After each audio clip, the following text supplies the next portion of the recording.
Welcome students. नया chapter start करने जा रहे हैं आज अपन अवकल समीकरण डिफरेंशियल इक्वेशंस। क्या होती है डिफरेंशियल इक्वेशंस वो देखिए। सबसे पहले इसकी डेफिनेशन परिभाषा। एक ऐसा समीकरण जिसमें स्वतंत्र चर के सापेक्ष आश्रित चर के अवकलज सम्मिलित हो वो अवकल समीकरण कहलाता है। समीकरणों में अपन है वैसे अवकल समीकरणों में या सामान्य रूप से अवकलजों में अपन है जैसे x और y में कोई समीकरण होती है तो उसमें x को अपन है स्वतंत्र चर और y को आश्रित चर कहते हैं। तो y का अवकलज x के सापेक्ष यानी जो भी हो, ये कोई ज़रूरी नहीं है x और y में ही समीकरण हो, किसी भी हो सकती है। एच टी में हो सकती है, थीटा में x में हो सकती है, किसी में भी हो सकती है। लेकिन स्वतंत्र चर के सापेक्ष आश्रित चर के अवकलज जैसे यहाँ y के अवकलज x के सापेक्ष, इसमें जैसे आपके है ये y का अवकलज x के सापेक्ष d3y by d x 3 to d2y by d x 2 whole square minus dy by d x plus y is equal to 0। तो y के अवकलज x के सापेक्ष इसमें मौजूद है, ये अवकल समीकरण है। यहाँ भी y के अवकलज x के सापेक्ष मौजूद है, ये एक अवकल समीकरण है। इसमें सबसे पहले अपन अवकल समीकरण की कोटि या ऑर्डर ऑफ डिफरेंशियल इक्वेशन देखते हैं क्या होता है। अवकल समीकरण में सम्मिलित स्वतंत्र चर के सापेक्ष, जैसे यहाँ पर x है स्वतंत्र चर, उसके सापेक्ष जो आश्रित चर है उसके उच्चतम कोटि हाईएस्ट ऑर्डर का जो वहाँ डेरिवेटिव होगा, उच्चतम कोटि का जो अवकलज होगा वो उसकी कोटि कहलाएगी। कोटि आप अवकलज की पहले भी वैसे पढ़ चुके हैं कि जैसे एक बार अवकलन हो dy बाई डी एक्स या y डैश हो तो वो एक कोटि होती है उसकी। यदि y डबल डैश या d2y बाई डी एक्स 2 तो इसके मतलब दो बार अवकलन हो गया तो हाईएस्ट उसकी कोटि जो है दो बार के अवकलज की हो जाएगी। d3y बाई डी एक्स 3 इस तरह से स्थिति हो तो तीन बार अवकलन हो गया, या y ट्रिपल डैश तीन बार अवकलन हो गया तो ये आपके तीन कोटि की स्थिति कहलाएगी। तो जो भी आपके हाईएस्ट ऑर्डर के अवकलज की कोटि ही अवकलज की कोटि कहलाती है। जैसे यहाँ पर अपन इस समीकरण में यदि देखें तो ये देखिए तीन बार अवकलन हुआ है इसमें आपके, तो ये तीन इसकी कोटि है इस समीकरण की। और इसमें ये एक कोटि का अवकल समीकरण है आपके सामने। ये एग्जाम्पल जैसे और भी आपके सामने है। ये जैसे आपके समीकरण है dy by d x is equal to sine x, ये एक बार अवकलन है इसमें, इसलिए इसकी कोटि एक है। d2 by d x 2 plus e to the power x, इसमें दो बार अवकलन है इसलिए इसकी कोटि दो है। d3y by d x 3 plus x square into d2y by d x 2 whole cube is equal to 0। ये आपके इसमें हाईएस्ट तीन बार अवकलन हुआ है इसलिए इसकी कोटि तीन है। तो आप ये देख लिया करो कि भाई हाईएस्ट कितनी बार अवकलन हो चुका है उसमें, उतनी उसकी कोटि हो जाएगी। समीकरण की सीधी सी पहचान है। फिर ये है अवकल समीकरण की घात या degree of A differential equation. इसको थोड़ा आपको सावधानी से देखना पड़ेगा कि ये उसी अवकल समीकरण की घात परिभाषित होती है जो अवकलजों y डैश या dy by d x, y double dash या d2y बाई डी एक्स 2 या y ट्रिपल डैश यानी d3y बाई डी एक्स 3 आदि में बहुपद समीकरण हो। इस स्थिति में यानी जब ये निश्चित हो जाए कि ये बहुपद समीकरण है तो इस स्थिति में अवकल समीकरण में उपस्थित उच्चतम कोटि के यानी हाईएस्ट जितनी बार अवकलन हुआ है, उच्चतम कोटि से मतलब उसके ऊपर देख लेना उसे हाईएस्ट जो अवकलज है उसके ऊपर कितनी घात लगी हुई है, उसके अवकलज की घात ही अवकल समीकरण की घात होती है। जैसे कि यदि इसमें आप देखें कि अवकलन समीकरण में अवकलजों में बहुपद नहीं है तो फिर घात परिभाषित नहीं होती है। जैसे कि यहाँ पर यह समीकरण है ds by d t to the power 4 plus 3s d2s by d t 2। वैसे तो इसमें यहाँ पर देखिए दो बार अवकलन हुआ है, यहाँ पर ये एक बार अवकलज की स्थिति है। ये प्रथम अवकलज है, द्वितीय अवकलज है। तो यहाँ हाईएस्ट द्वितीय अवकलज हुआ, इसकी घात यहाँ एक है इसलिए इसकी कोटि जो है वो यहाँ पर है, इसकी जो घात है वो यहाँ पर एक हो जाएगी। अब ये जैसे समीकरण है आपके सामने ये d2 by d x 2 plus cos dy by d x, यहाँ पर ये बहुपद नहीं है और इसका बहुपद न होने का कारण ये पद है cos dy by d x. इसके कारण से ये अवकलज में बहुपदी फलन नहीं, बहुपदी समीकरण नहीं है, अतः इसकी घात परिभाषित नहीं है।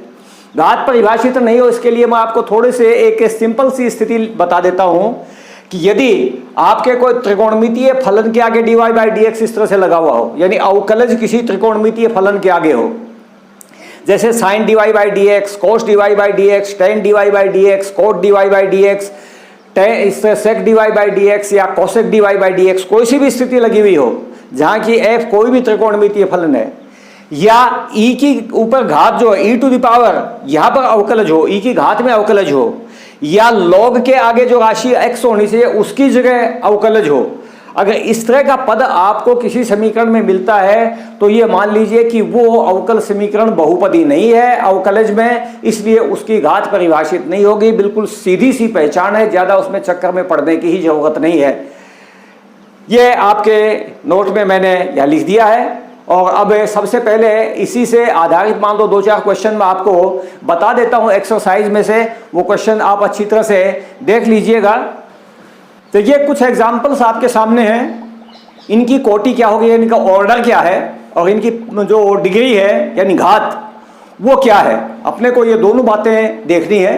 तो जैसी आपको परिभाषा बताई थी उसके हिसाब से देखिए, ये अवकल समीकरण है, इसमें 2 बार का अवकलज मौजूद है, यानी द्वितीय कोटि का अवकलज है, इसलिए इसकी जो कोटि होगी, इसकी कोटि वो 1 होगी, और घात इस द्वितीय कोटि के अवकलज के ऊपर ही देख लो कितनी घात है, एक ही बार है ये, और कोई घात नहीं है इसके ऊपर, इसके ऊपर इसकी घात 1 मानी जाएगी और घात 1 ये हो जाएगा। ये अवकल समीकरण देखिए, इसमें आपके स्पष्ट रूप से देखिए 3 बार अवकलन यहां पर हुआ है, 3 बार, 2 बार, 1 बार, इस तरह से पद है इसमें। ये तृतीय क्रम का है, ये द्वितीय क्रम का, ये प्रथम क्रम का, ये इस तरह से सामान्य जो y का फलन है। तो 3 बार के अवकलज की स्थिति है, इसलिए इसकी कोटि हो जाएगी कोटि बराबर 3 तथा घात इसी हाईएस्ट जो ऑर्डर है आपके यानी 3 क्रम वाला, इसी के ऊपर घात देख लो, देखो 2 लगी हुई है, इसलिए इसकी घात 2 हो जाएगी। यहां पर इसमें आपके ये देखिए द्वितीय क्रम का अवकलज मौजूद है यहां पर, और बाकी बहुपदी की स्थिति है ही सारी की सारी, इसलिए इसकी जो कोटि है वो 2 हो जाएगी, और घात ये इसके ऊपर वो कोई घात नहीं है, सिर्फ 1 है वैसे घात सीधे, इसलिए 1 इसकी घात हो जाएगी। ये जो स्थिति है इसमें देखिए 4 बार की अवकलन की स्थिति है, यानी 4th ऑर्डर का यहां पर अवकलन मौजूद है, इसलिए इसकी कोटि बराबर 4 होगी, तथा घात में देखिए आपके यहां पर ये बहुपदी नहीं है, ये देखिए इसके आगे साइन के आगे अवकलज आ गया, sign y d3y upon dx3, और ऐसी स्थिति में अगर आप किसी भी समीकरण को पाए तो समझ लीजिए उसकी घात परिभाषित नहीं है, तो घात इसकी परिभाषित नहीं है। आप इस तरह से किसी भी अवकल समीकरण को देख करके उसकी कोटि और घात का पता लगा सकते हैं। ये स्पष्ट सारे उदाहरण आपके सामने मौजूद हैं, नोट कर लीजिएगा इनको। देखिए सबसे पहले तो ये अवकल समीकरण का व्यापक एवं विशिष्ट हल क्या होता है ये अपन देखते हैं। इसमें general and particular solutions of A differential equations क्या है, ये ऐसा हल जिसमें स्वेच्छ अचर उपस्थित हो व्यापक हल कहलाता है। देखिए स्वेच्छ अचर के बारे में आप अच्छी तरह से जानते हैं, अपन जब समाकलन करते हैं किसी भी फलन का तो उसमें एक अचर लिखते हैं अपन लास्ट में c के रूप में, वो स्वेच्छ अचर होता है। इसी तरह से ये आपके स्वेच्छ अचर किसी भी समीकरण में एक से अधिक भी संभव हैं, 2 हो सकते हैं, 3 हो सकते हैं, 1 हो सकता है। स्वेच्छ अचर यदि होंगे तो वो उसका व्यापक हल कहलाएगा। और यदि स्वेच्छ अचर नहीं है, कोई भी आपके ए बी सी या कुछ भी इस तरह का कोई अचर उसमें नहीं मान लीजिए सम्मिलित है, तो उसमें फिर समीकरण को अपन उसका व्यापक हल के रूप में जानेंगे कि ये समीकरण का व्यापक हल है। यानी उसमें व्यापक हल नहीं, विशिष्ट हल है उसका, क्योंकि विशिष्ट हल में स्वेच्छ अचरों की संख्या हमेशा 0 होती है। तो व्यापक हल में स्वेच्छ अचर 1 या 1 से अधिक हो सकते हैं, जबकि विशिष्ट हल में स्वेच्छ अचरों की संख्या नहीं होगी। इसमें आधारित देखिए अपन कुछ प्रश्न यहां पर करने जा रहे हैं आपके सामने। जैसे सत्यापित करना है कि दिया हुआ जो फलन है वो संगत समीकरण का हल है। जैसे ये एक आपके फलन दिया है, आपको सिद्ध करना है कि ये इस अवकल समीकरण का हल है। इसका हल सिद्ध करने के लिए सीधे सी बात है कि आप इसको लेकर के चलिए हमेशा फलन को, और ये देख लेना कि जो अवकल समीकरण आपको दे रखी है जिसका हल आपको दिखाना है कि हल है या नहीं है, उसमें जो जो अवकलज मौजूद हों वो सारे ज्ञात कर लो। यहां पर आपके y डैश यानी पहला अवकलज dy बाई dx मौजूद है, y डबल डैश यानी दूसरा अवकलज d2y बाई dx2 मौजूद है। तो आप इस फलन को लेकर के आप पहला और दूसरा अवकलज निकाल लो, और उससे आपको अगर ये समीकरण मिल जाए या इस समीकरण में मान लो दोनों मान रखने से ये संतुष्ट हो जाए, तो इसके मतलब ये इसका हल है। बिल्कुल सिंपल सा तरीका है। यहां पर आप इसका जो आपको फलन दिया है इसको लेकर के चलिए, इसको नंबर 1 एक का x के सापेक्ष अवकलन करने पर, अवकलन आप जैसे या y dash y double dash इस तरह से लिखे, आप भी यही संकेत दे लो। पहला अवकलन y डैश हो जाएगा e की घात x का e की घात x ही होगा, 1 का 0 हो जाएगा। पुनः x के सापेक्ष अवकलन करने पर दोबारा अवकलन करेंगे तो देखिए y डैश का y डबल डैश हो जाएगा, e की घात x का e की घात x ही हो जाएगा। ये समीकरण नंबर 2 और ये समीकरण नंबर 3। आप समीकरण नंबर 2 और 3 ये जो स्थिति है इन दोनों से मान आप यहां रख करके देख लो, या आप सीधे बात है कि इसमें से इसको घटा लो। 3 में से 2 घटाने पर y double dash minus y dash बराबर e to the power x minus e to the power x, या ये स्थिति मिल जाएगी आपको 0, जो कि आपकी दी हुई समीकरण है। आपको बस यही सिद्ध करना है। अतः रिजल्ट भी लिख देना चाहे इस तरह से e to the power x plus 1 समीकरण इसका हल है। ये रिजल्ट लिख दो इन लोग। इसी तरह से ये है आपके, ये समीकरण दे रखी है अवकल समीकरण, और ये आपको दिखाना है कि ये इसका हल है। तो इसमें एक बार ही देखिए अवकलन है किया हुआ है। आप इसका सबसे पहले अवकलन कीजिए, y बराबर cos x प्लस c का x के सापेक्ष अवकलन करने पर, अवकलन जब आप करेंगे तो ये y dash is equal to cos x का माइनस साइन x हो जाएगा और c का 0 हो जाएगा। इसका पक्षांतर देखो इस तरफ कर लो, implies that y dash plus sine x is equal to 0। ये देखिए यही समीकरण मिल गई आपको, अर्थात y is equal to cos x plus c y dash plus sine x बराबर 0 का हल है। ये आपको इस तरह से हल प्राप्त हो जाएगा। चलिए इन क्वेश्चंस को उतारिए, कुछ और एक दो प्रश्न करते हैं। 2 प्रश्न हो रहे हैं आपके सामने, देख लीजिए। विधि सब में एक ही है, कोई अलग नहीं है। सब में आपको यही देखना है कि जो समीकरण है आपको दे रखी है, उस समीकरण में जो जो अवकलज है वो आपको प्राप्त करनी है दिए हुए फलन से, और इसमें सिद्ध हो जाएगा फिर आपके रिजल्ट। अब आपको ये सिद्ध करना है कि ये जो फलन है ये इस समीकरण का हल है। तो यहाँ पर आपके देखिए y डैश यानी पहला अवकलज चाहिए, y x ये वगैरह जो मान है ये चाहिए आपको। इस तरह से आप इसको लीजिए। सबसे पहले ये दिया हुआ फलन है y is equal to under root 1 plus x square. ये नंबर 1 डाल देना इसको। अवकलन कीजिए y dash is equal to 1/2 under root 1 plus x square.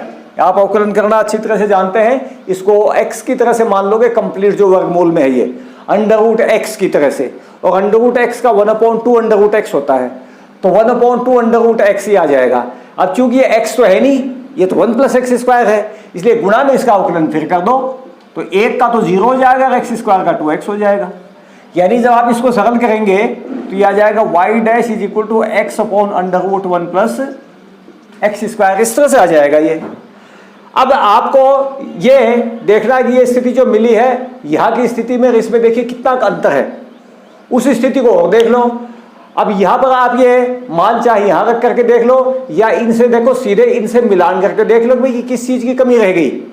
कमी यही रह गई है कि इसमें यहाँ पर एक y और है इस जगह पर, ये y आपको स्पष्ट रूप से और दिखाई पड़ रहा है, तो आप दोनों तरफ या तो y से गुणा कर दो, दोनों पक्षों में y से गुणा करने पर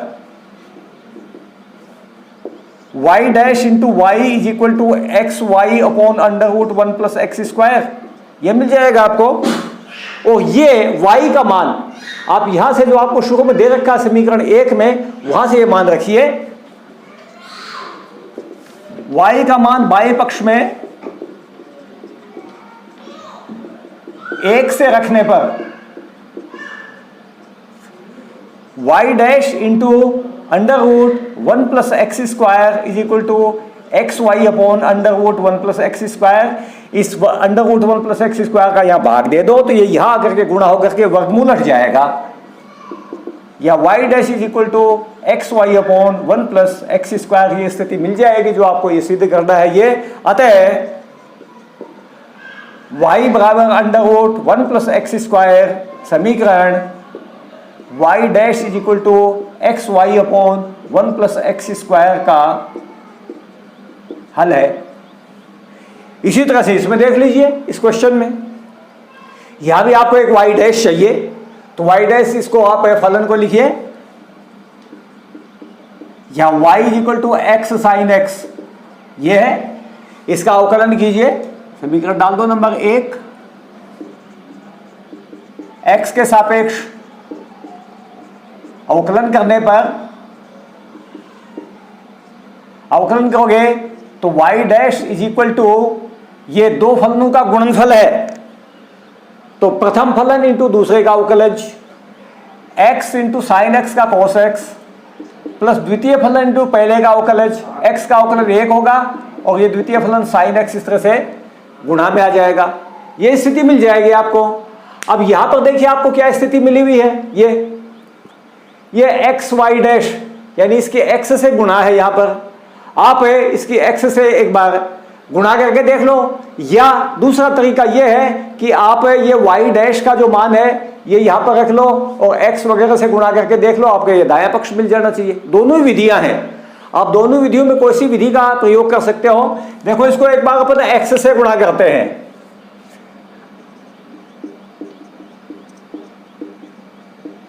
x से गुणा करने पर x y dash is equal to x square cos x plus x sine x, ये मिल जाएगा आपको। अब यहां पर आप दाएं और बाएं पक्ष की स्थिति यहां से देख लो, देखो बाएं पक्ष तो आपको यूं का यूं मिल गया है, ये दाएं पक्ष में आपके एक्स स्क्वायर कॉस एक्स और इंटू एक्स साइन एक्स है, आप एक्स साइन एक्स की जगह यहां पर वाई भी लिख सकते हो, ये स्थिति मिल जाएगी आपको। चलिए लिखिए, देखिए, या x y dash is equal to x square cos x plus x sine x की जगह वाई, ये कौन से समीकरण से, समीकरण 1 से, ये स्थिति हो गई।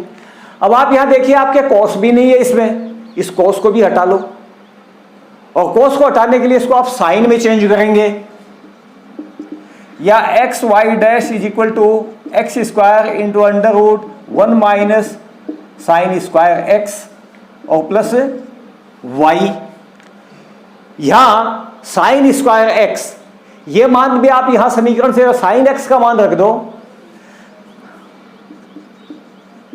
समीकरण 1 से साइन एक्स का मान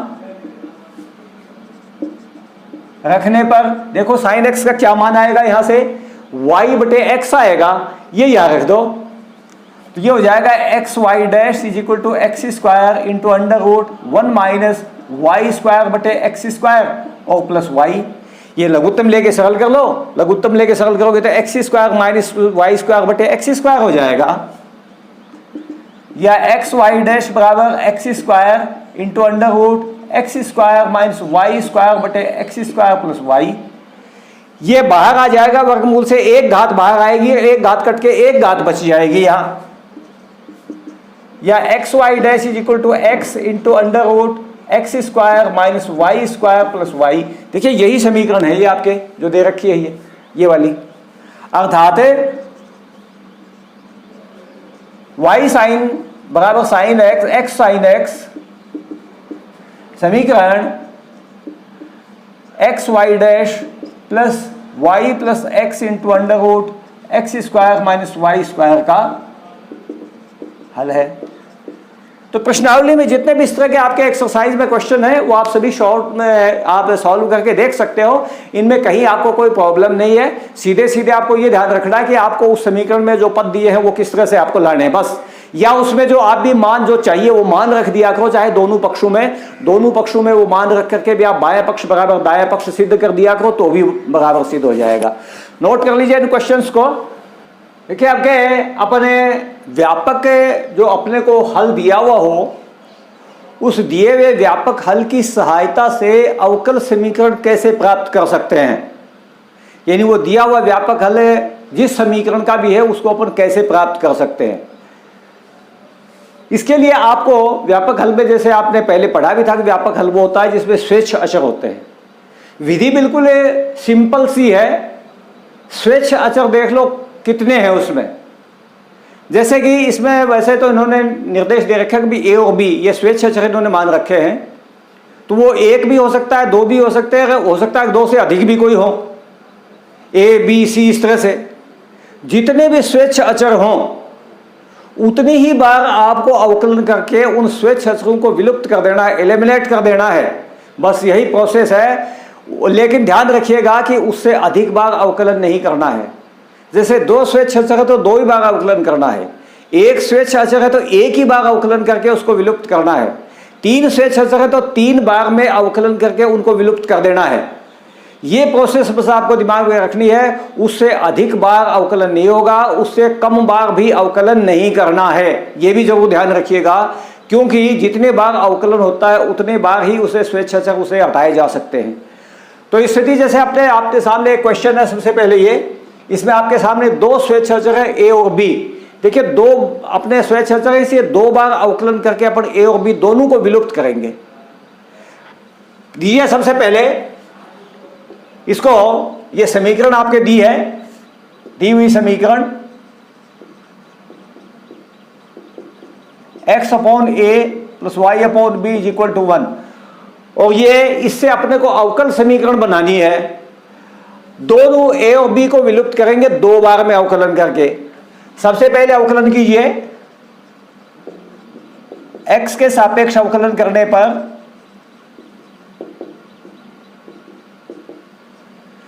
ये 1 अपॉन ए, ये तो अचर है 1 अपॉन ए, एक्स का अवकलन ए को जाएगा, प्लस 1 अपॉन बी अचर है, y का अवकलन y डैश, या आप dy बाई डी एक्स लिखना चाहो dy बाई डी एक्स लिख देना, और बराबर दाईं तरफ एक है, इसका 0 हो जाएगा अवकलन।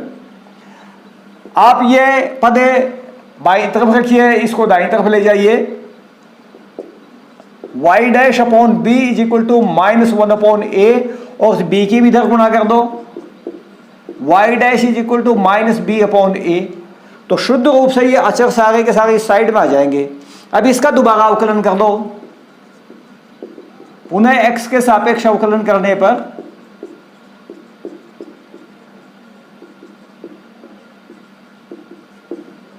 अवकलन करोगे तो इसका तो ये पहले अवकलन का तो दूसरा अवकलन बन जाएगा, और ये सीधा सीधा 0 हो जाएगा। यानी ये आपके अवकल समीकरण बन गई। इसको चाहो तो इस तरह से लिख देना, मतलब यहां लिख देता हूं जैसे d2y by dx2 is equal to 0, यूं लिख देना चाहे। ये अवकल समीकरण बन गई। यहां से a और b दो जो अचर थे दोनों को अपन ने विलुप्त कर दिया यहां से दो बार अवकलन करके।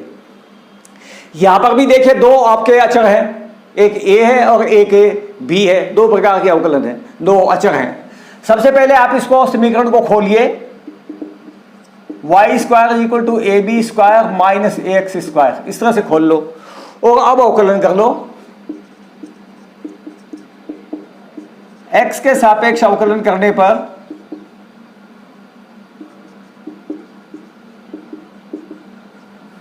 ये y स्क्वायर 2y और फिर y का हो जाएगा dy बाई डी एक्स, इस तरह से। y डैश लिखो तो y डैश लिख देना, आपकी मर्जी है। बराबर ये अचर है, शुद्ध रूप से 0 हो जाएगा, और माइनस ये a अचर है और x स्क्वायर का 2x हो जाएगा, तो ये 2ax बन जाएगा।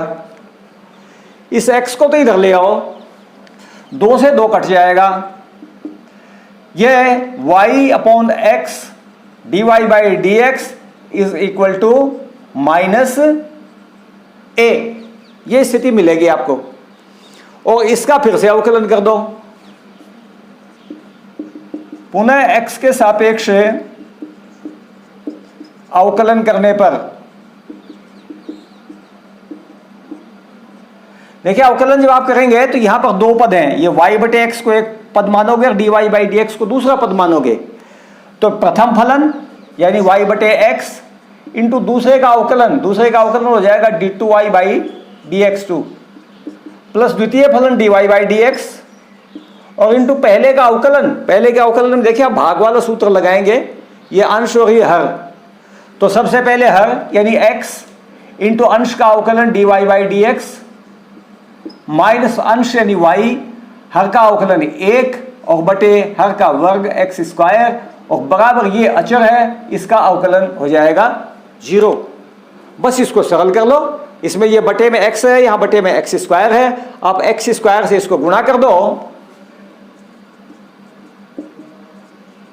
एक्स स्क्वायर से गुणा करने पर यह तो हो जाएगा x y into d two y by d x two, plus यहां पर ये x और d y by d x की यहां गुणा हो जाएगी x into d y by d x whole square और माइनस वाई से इसकी गुणा हो जाएगी y into d y by d x is equal to 0। ये आपके अवकल समीकरण बन जाएगी, जो कि आपको ये दिया हुआ था, इसमें दोनों अचरों को विलुप्त करने से आपको प्राप्त हुई है। ये विधि है आपको दिए हुए समीकरण से अवकल समीकरण प्राप्त करने की। दोनों क्वेश्चंस को आप उतार लीजिए। चलिए ये 2 क्वेश्चन और ले रहे हैं अपन यहाँ पर, आपकी अच्छी तरह से प्रोसेस समझ में आ जाएगी। यहाँ इस क्वेश्चन में देखिए 2 स्वेच्छ अचर हैं a और b, 2 बार अवकलन करके आपको ये विलुप्त करने हैं a और b। आप इसको समीकरण नंबर 1 डाल देंगे, दिए हुए समीकरण को, ये जैसे नंबर 1 डाल दिया आपने, इसको x के सापेक्ष अवकलन कीजिए। x के सापेक्ष अवकलन करने पर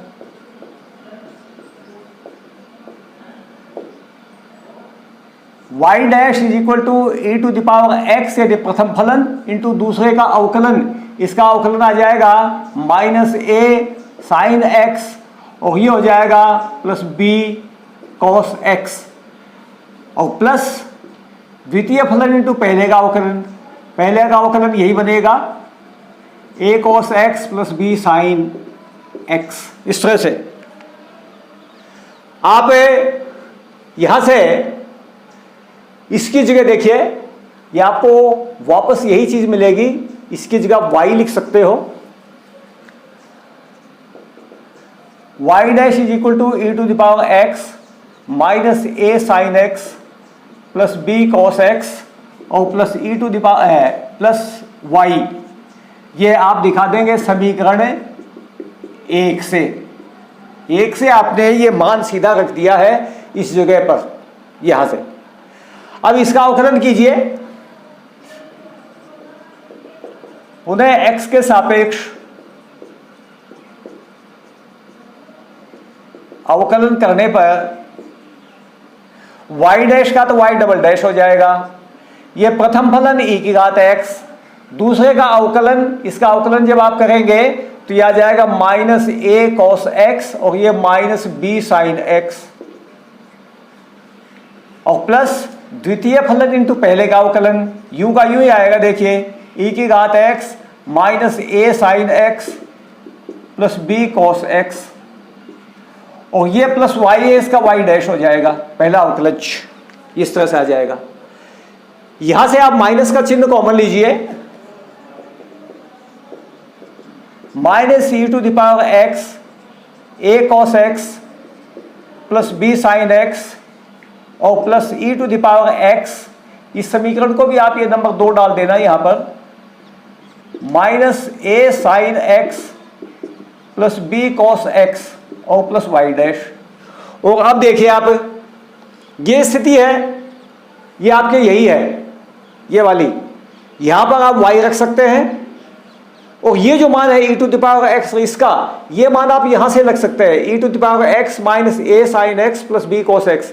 ये मान आप y डैश माइनस वाई पक्षांतर करके और इसका मान आप यहां रख सकते हैं। तो 1 और 2 दोनों के प्रयोग से आप मान रखिए, ये माइनस और इसकी जगह तो ये आ जाएगा y और प्लस इसकी जगह आ जाएगा ये y डैश, या समीकरण 2 की सहायता से y डैश माइनस वाई।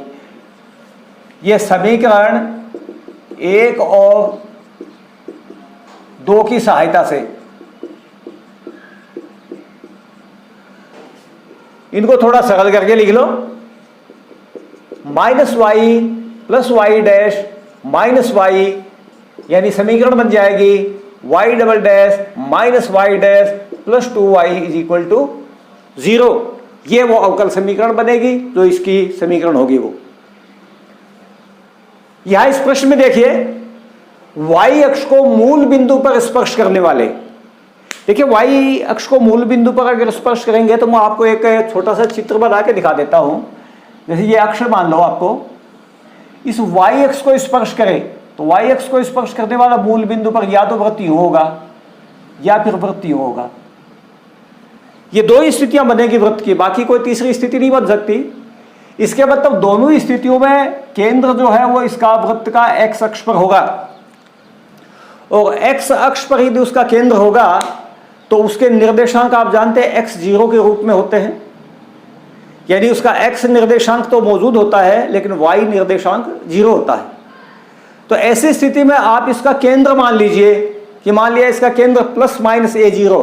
अगर इधर तो है तो ये मान लो a0 है, ये अगर इधर है तो मान लो a0 माइनस का है, बस यही हो सकते हैं केंद्र इसके। और त्रिज्या भी इतनी हो जाएगी जितना कि ये केंद्र का x निर्देशांक है, उतनी ही त्रिज्या हो जाएगी, क्योंकि मूल बिंदु पे स्पर्श करते हैं इसलिए उतनी ही त्रिज्या हो जाएगी। तो आप ये स्थिति सबसे पहले इसमें लिखेंगे कि y अक्ष को मूल बिंदु पर स्पर्श करने वाले वृत्त का केंद्र माना प्लस माइनस a0 है, अतः त्रिज्या बराबर a। ये स्थिति मिल जाएगी आपको। अब देखिए इसका समीकरण क्या बनेगा। अब वृत्त का समीकरण आप समीकरण पढ़ चुके हैं, x plus minus a whole square और y निर्देशांक 0 है तो y square is equal to a square. जो आपकी स्थिति आपने पढ़ी थी 11वीं क्लास में इस तरह से, x minus h whole square plus y minus k whole square is equal to r square. ये स्थिति जिसमें केंद्र h के और त्रिज्या r हो, तो त्रिज्या a है, ये तो a स्क्वायर हो जाएगी। यहाँ h जो है वो आपके a या माइनस a है, इसलिए दोनों चिन्ह आ जाएंगे। और ये y के साथ चूंकि केंद्र निर्देशांक इसका 0 है, जो y निर्देशांक है वो केंद्र का, इसलिए वो उसके साथ में कोई पद आएगा नहीं, is equal to a square. इससे आपको एक ही अचर है इसमें a, वो विलुप्त करना है। यहाँ से विलुप्त करने के लिए या तो आप इसको सबसे पहले खोल लो, ब्रैकेट को खोलोगे तो x square plus minus 2ax और plus a square plus y square is equal to a square, तो ये तो कट जाएंगे। और ये x square plus y square is equal to plus minus 2ax, ये बचेगा। इस x का दे दो भाग इधर, x square plus y square बटे x is equal to plus minus 2a। और इसका कर लो अवकलन। इसका अवकलन जब आप करेंगे तो चाहे तो पहले इसे x का भाग दे करके अवकलन कर लेना, और भी थोड़ा छोटा हो जाएगा। x प्लस वाई स्क्वायर बटे x is equal to plus minus 2a, ये स्थिति मिल जाएगी। अब x के सापेक्ष अवकलन करने पर यहां इसका अवकलन करोगे तो x का अवकलन 1, ये भाग वाला सूत्र लगाओगे आप अंश बटे हर वाला, तो सबसे पहले हर यानी x, अंश का अवकलन पहले y स्क्वायर का 2y और फिर y का y डैश हो जाएगा, माइनस अंश यानी y स्क्वायर इंटू हर x का अवकलन 1 हो जाएगा, और बटे में हर का वर्ग x स्क्वायर, और बराबर इधर ये अचर ही हो जाएगा 0। इस एक्स स्क्वायर से सभी पदों को गुणा कर दो।